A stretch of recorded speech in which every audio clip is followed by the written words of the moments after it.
Welcome to the Onco PT podcast, where you'll learn from oncology experts, practitioners, and patients to help you on your journey to become a confident and competent Onco PT. Here's your host, Elise Cantu. Hey Onco PT, and welcome to this episode of the Onco PT podcast. You may have heard about a little something that happened just a couple weeks ago called the Cancer Rehab Community Conference 2024. And I am so thrilled to have my beautiful, amazing, brilliant co-founder, Dr. Kelly Sturm, here on the podcast today to recap this amazing conference experience we had and maybe to talk about a little something exciting coming up in the future. So Kelly, welcome back to the Onco PT podcast. Thanks for having me. I feel like I'm still on a high from the conference, so I'm excited to still talk about it. I feel like I was simultaneously on a high, but also needed to hibernate, like both at the same time. And those are not compatible, but like I feel you on that. Oh my God. So we just had the Cancer Rehab Community Conference back on November 8th and 9th. And we had, simply put, an incredible time. We had amazing speakers from all areas of cancer rehab, which was so amazing. We had a really a lot of variety in our speakers and topics. And so we wanted to come on here and just kind of give a little recap from behind the scenes. We were busy working and just loving everything that was happening. So Kelly, if you had to describe the Cancer Rehab Community Conference 2024 in maybe like one or a couple words or a phrase, what would you say? Oh my goodness, I'm almost speechless. It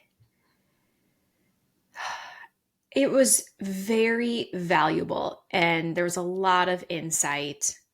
I know this is more than a few words, but That's okay. I just really loved the variety, and it helped remind me how diverse within a small niche like cancer rehab, there's so many different areas that I tend to forget about that we practice within our community, within our cancer rehab community. And it was really just like a fresh breath of air to kind of go back and remind myself about these other areas that I tend to not work in or forget about a little bit. Yeah. And one of the things I really appreciated is that, and this was something that we've really worked to do in both last year's conference and this year's conference. These are all clinicians who are practicing day in and day out with patients who have or have had cancer. And so I feel like a lot of the information was not this like theoretical, hypothetical. It was, like you said, it was very, very valuable to then take and implement into practice. And I'm not sure if you saw, so we had some people after the conference who were posting in our online community called the Cancer Rehab Community, and they have already implemented, for example, Dr. Katie Schmidt's CIPN massage into their practice with their own patients Monday morning after the conference, which I was just like, this is what we do this for. Oh my God. Yeah, I think that's something that you and I, Elise, have really felt that we missed early in our careers, like those first few years, being solo in a practice and not knowing what to do and needing guidance on patient cases and ideas and techniques, and going to conferences and missing that, getting a lot of good research information, but how to apply things as a clinician sometimes gets missed. And so we tried really hard to make the community about that and make it about clinicians and what you can do today with your patients. And I feel like our speakers absolutely crushed it, and our amazing clinicians each and every day, and brought a lot of value and a lot of new techniques and tips that, I think so many people could take away from right away. Mm-hmm. Now we've kind of put the cart in front of the horse here, so I'm going to go back. The whole reason why we started this conference was exactly what Kelly said. There's a lot of really wonderful conferences out there where you go and you get some of the latest and greatest in research, which is amazing. And that's a lot of what helps to inform eventually how we practice. But what we have experienced over, I've been practicing for about 6.5 years now. Kelly, how long have you been practicing? 11. So, over the past several years that we've been practicing, we go and we get this information on the research, but that the gap between the research and actually how to implement that in practice is pretty staggering. Mm-hmm. especially when you're a new clinician and you're literally trying to drink from the fire hose of how do I work with a person who has cancer or who has had cancer. And so I think our speakers did I know our speakers did a really wonderful job of bridging that gap between, here is some of the research that helps to inform us, but then here's how you actually make it happen in your own practice. And I really loved one thing that I was really impressed by this year. There were so many case studies and like case patients that our speakers went over. So they would talk about topics, but then they would say, here's how I actually implemented that in my own practice. That was probably one of my favorite parts of the conference. Yeah, and I think as someone who's been practicing for 11 years, you're still at a point that cancer rehab is still not where we want it to be in the teaching, the school systems, Totally. as far as training goes. And so these are all things that we've all had to learn as we go. Clinicians who've been doing cancer rehab for a while, it's very rare we learned this in school. And so we're still learning from each other. We're still learning new techniques from each other. We're still learning the entire niche in the area, the profession from each other. And so I just love that I took so much value out of not only the speakers, but also the chat and other clinicians who were there. Yeah, hey, I've been using this too. This worked well for me. So it wasn't only the speakers who were giving a lot of value, it was also those who were attending. That was one of, I know I've said this about multiple things. That was one of my favorites, but also one of the more surprising things that we discovered at last year's conference was the chat function. And like, yeah, it's there, it's like an electronic platform, but the amount of conversations that were happening in the chat on here's how this is working for me, or, hey, I've tried this before. Has anybody found success with this or this? And this was something we saw a lot this year. Oh my gosh, I'm also in blah, blah state or, city, what have you. Where are you at? So we can connect and, like send patients back and forth. We can maybe meet up in person, which I am such a big fan of. So, not only are you going to the conference and getting this really focused expertise and then applicability to your own practice, but you're also encountering other clinicians with, as small of a niche, as like Kelly said, as small of a niche as cancer rehab is, it can feel very lonely at times. And I think this is helping maybe the clinician who's newer to cancer rehab not feel so alone and know that, wow, there are a lot of really cool people who are actually kind of close to me who can help me out with all of this. I think you called it in the conference, you called it Cancer Rehab Besties. I did. I believe it. I mean, I met you. Yeah, I've met Alex. True. I've met, so many others through this that really like y'all have become my cancer rehab besties. And I hope others find that too, because, there's nothing like being able to come and connect with somebody when you've had like a really hard patient case or a really hard day and you just need a little, kick in the pants to keep going sometimes. Yeah. I agree with that. I think it's been really helpful to network. I've never met any of the people I've talked to in the community in person yet. I have not, but I feel like I could reach out at any time and connect and, get help when I need it. And I don't feel alone in the clinic anymore at all. I don't feel alone within the cancer rehab area, the profession at all because of the community. That makes me so happy. And spoiler, Kelly and I have actually never met in person yet. Right. We are meeting for the first time at CSM this year, which I'm really excited for, but it's kind of wild. Like, again, I think this is the really cool, magical world of cancer rehab besties. Like, I can call Kelly up at any time. And the same goes for so many in our community, which I just love. One of the things that I really appreciated in the conference too, and this was, I think Yoshi, one of our speakers, gave us a little too much credit because one of the things that I was so blown away by was, we invited a variety of speakers covering a lot of different topics, but the speakers did a masterful job of not only did they present their information, but they also tied back concepts and topics they were talking about to other presentations. So as much as we had, a lot of different topics, a lot of intersection between those topics and the speakers. And Yoshi was like, I know they planned it this way. Yoshi, we really did not. Y'all made it happen. And so I just wanted to give a major shout out to our speakers. Y'all made that happen. Like, oh my God. Yeah, no, it was pretty remarkable. But it goes to show that we are blended as a cancer rehab community, even though we're in different niches, like an outpatient versus acute, and you have different specialties within that. But we do cross over, and that's why it's so helpful to have the community, because, I don't work in acute care. I haven't worked in acute care my entire career, but there's a lot of things that, the clinicians and the speakers who were talking about the acute care inpatient setting that I could pull into outpatient or better understand what they do. So when the patient comes to me in outpatient, I know where they've been and what they've been doing. And so there's just so much intersection that I think is really valuable to keep within the community, that we're having these ongoing conversations together. What is one thing? So thinking back to when you first started in cancer rehab, brand new PT Kelly, what do you think, or what would you have wanted to hear at this conference? Like, what would have comforted or motivated or, inspired you as a new Onco PT by attending this conference? I think we talked about a little bit, but first and foremost, I was solo. I think you were too, Elise, when you started your career. But I was at a clinic who was in a large hospital system, but at that clinic, I was the only one treating this population, and I was learning.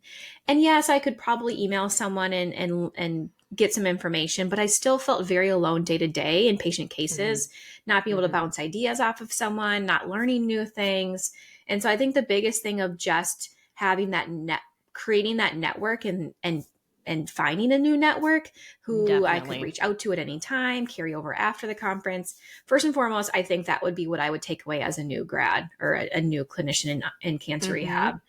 I think on top of that, there were so many just wonderful hands-on techniques shared or interventions to do shared from a variety of things, from Katie's CIPN talk and Yoshi's breast cancer talk and Andrew's exercise prescription talk and Adam's, trauma-informed care, like so many pieces that I would have taken and put into my toolbox as a clinician that I would have never learned, anywhere else at that point.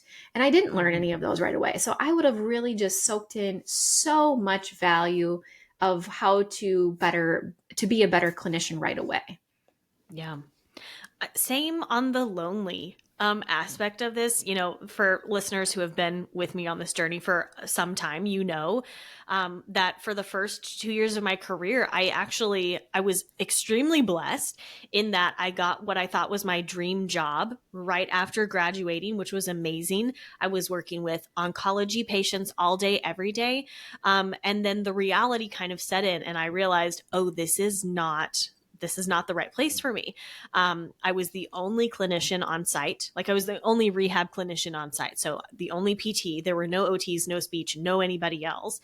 And same thing, yes, maybe there were people who I could have reached out to via email, but not any semblance of help or mentorship that was so necessary. And so I really floundered, I think, for the first several years of my practice. And it wasn't until, I really started connecting with other clinicians and making those relationships happen that I kind of, not only, I could go and learn the hard skills, the hard skills being range of motion and what interventions to do to, address whatever, but also what it means to be a better clinician and some of those soft skills that showed up in last year's conference with Lauren's presentation on soft skills, and then also continued both with Adam's conversation on the trauma-informed care. But I also really loved that in this year's conference, Hannah, who is an occupational therapist and who is also a breast cancer survivor herself,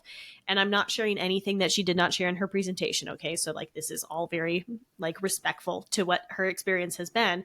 She shared a lot of what really made the difference for her in once she finished with cancer treatment. it's like there was this whole other weight that got put on her, and the fears of, because she shared in her talk when she was going through cancer treatment, she just had her head down and was like, go, go, go. Like, we're going to get through this. And then when she was determined to be cancer free, all of the fears about, like, is this going to come back? How, what can I do to take care of myself? And then the impairments that she was dealing with, one of the things she talked about was frozen shoulder. That's when that happened. And so she was kind of in this limbo of like, well, I'm not seeing my oncologist, so what do I do about this? And so that's when she got connected with rehab. And that for her is what she talked about in her presentation on, like, connecting a lot of dots and making those, not just the learning about here's what's happening with my body physically, but also how can I take care of myself? And what are the soft skills that are so necessary to showing up as a better therapist for your patients who are in that kind of a headspace? And I really appreciated that, as much as we're talking about, again, the quote, hard skills, like again, I go back to range of motion, prescribing exercise, etc., things you learn in school, but also those soft skills, those interpersonal skills that make us a great clinician. Or as I think Adam says, meeting, like, showing up for the human in front of you as a human, like the humanity in all of it. And I was really, really excited to see that once again. Yeah, I think that was wonderful. Like I said, I think there was so much to take away from, no matter where you're at and how long you've been practicing and how strong your skills are as a clinician, there was still just so much value to take away at all levels. 100%. We did make the comment to ourselves, this conference went so well. I don't know how we're going to top it, genuinely. Well, we are, because we've got our thinking caps on. And spoiler alert, we're already planning for next year's conference. But it went so well. And I think it just really boils down to the speakers know their stuff. They know their craft. They're leading and emerging experts in our field for a reason. And for them to come on and just, I think that's what I've really appreciated about the cancer rehab community, is there's not this holding information so close to our chest like it's a secret. Because one of the things that Kelly and I have always stood by in our career is, when your patients get better, all of our patients get better. And the reason that we say this, what we believe behind this is that we know that when we're able to make a difference and positively impact the patients in our own community, that elevates the standard of cancer rehab and oncology of care for everybody, not just in our neighborhood, in our family, but in our communities and larger, within our cities, within our states, within our nation, within the whole world, etc. That's something that we believe so fervently. And I really love that each of the speakers came to the table for this year's conference with that same mentality of, laid it all out. This is how it works. This is what this is what has worked for me. This is how maybe you can implement it into your own practice. I really loved. So Abby was another one of our speakers, and she really talked through, what are some things that are working right now within program development, within cancer rehab? How can you bring this information and build a program, a sustainable cancer rehab program in your community for your community and your patients, and not just, send your patients to nearest hospital in big city, whatever, and hope that they get the care that they need. And I was really, really impressed. I feel like that mission resonated so clearly throughout our entire conference, Kelly. Yeah, and I like that we had, Abby spoke on program development, and then Nicole Stout also, in a way, spoke about program development, put to a much larger scale, kind of what that really high gold standard is. But you can see between those, and even if you're starting out on your own, where you may fit, where your practice may fit, your hospital system may fit within that just range of opportunity. It might not be that you have, the systems that Nicole Stout and her program had running up, but Abby gave a lot of really good ideas on how to start with where you're at, who you have access to, and how can you elevate your practice to improve getting those referrals, making sure patients are getting to cancer rehab, and just meeting your patients where they're at within your own community. For the person who's listening right now, Kelly, and is like, I missed this year's conference. I'm really bummed about it. Is there going to be a next year's conference? So of course there's going to be a next year conference. We would have loved to have you this year. It was an absolutely fantastic conference. Like I said, Elise and I worked really hard. We felt it was going to be a good conference, but the speakers and the chat and everyone, it blew us away at how wonderful it was. And honestly, how I feel like the community really grew within it, even post. We can talk about that later. But so we're definitely doing 2025. Without a doubt, we want to keep it growing. We want to make sure the community is supported, but we really hope to continue to support clinicians and what you do day to day in your practice. And I think maybe Elise alluded to this, but our speakers, pretty much all of them are clinicians by background. And they all did an amazing job with their presentations. But there were a few who have never spoken at a conference ever before. And it was wonderful. They did amazing. They killed it. But also just shows that this is really about the clinician and the community, that we're trying to help each other out. We all have something valuable to share. Each one of us has a technique that someone else probably doesn't know. And so we hope that not only for next year's conference, get excited because it was amazing, we want to do it again, but also just get excited to be a part of the community and start getting to the conversations that are happening day to day. Right. You know, our community is composed of a variety of individuals. Actually, it's global now because we do have, I think, 6 different countries represented in the community, which is so exciting, so bonkers to me. But, you know, it ranges from the clinician who is working by themselves, maybe, you know, geographically, that they are isolated, but also maybe they're the only clinician in their facility that treats people who have cancer, all the way to clinicians who are working in these big cancer rehab specific institutions and are looking for additional resources. So this isn't just for, you know, like either end of the spectrum here. This is created if you are treating people who have cancer, or if you're a student who wants to treat people with cancer someday, this is the community for you. You can find and join the Cancer Rehab Community for free by going to the oncopt.com/community. And I'm going to go ahead and drop the dates, Kelly, because we've drummed enough excitement as is right now. The Cancer Rehab Community Conference 2025 is happening on November 7th and 8th, 2025. We have actually already started with our early bird ticket sales, which are deeply discounted. You can register for those at the oncopt.com/conference. And I'm going to give one little plug here. Kelly's already talked about it, but I want to make sure if you are passionate and you are excited about sharing what you know about cancer rehab, we would like you to apply to be a speaker at next year's conference. So right now it is middle of November 2024. I know, but it's going to be here before we know it. We have to start planning.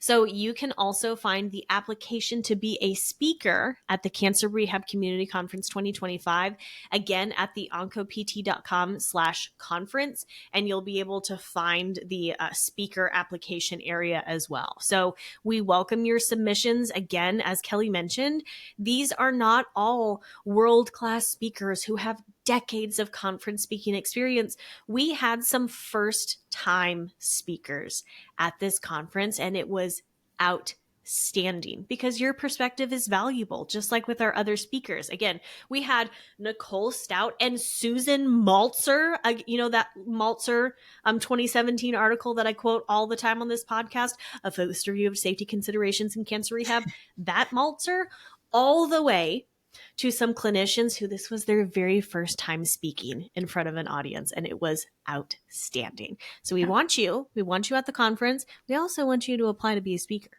The application is due by February 1st, 2025. Again, you can find all of that at our conference website. Link to go find that is the oncopt.com/conference. Kelly, anything to add on next year's conference that we are so excited and already planning for?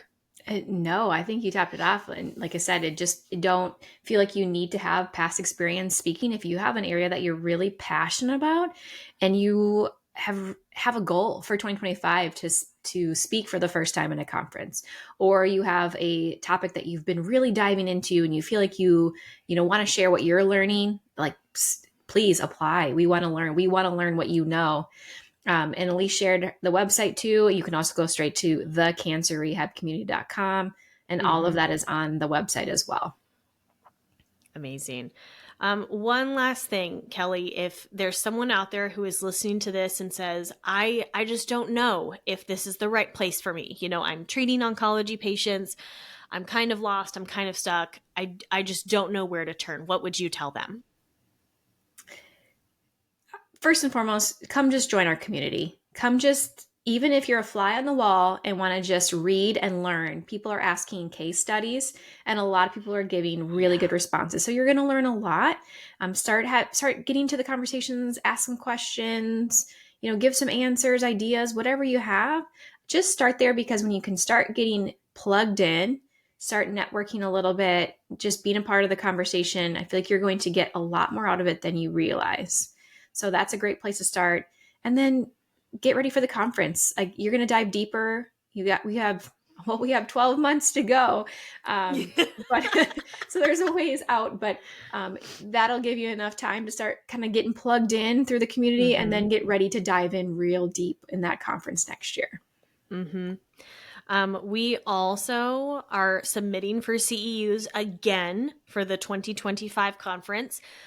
We are super thrilled to, we've shared this previously, but we actually not only had PT CEUs, but also OT CEUs for the 2024 conference, which was amazing. It was a big, heavy lift, a labor of love for many months, but we have made it happen, and we're going to do it again for the 2025 conference. We will announce those as those details are finalized. Of course, that will be posted on the website and released in our community as well, but just know that is coming.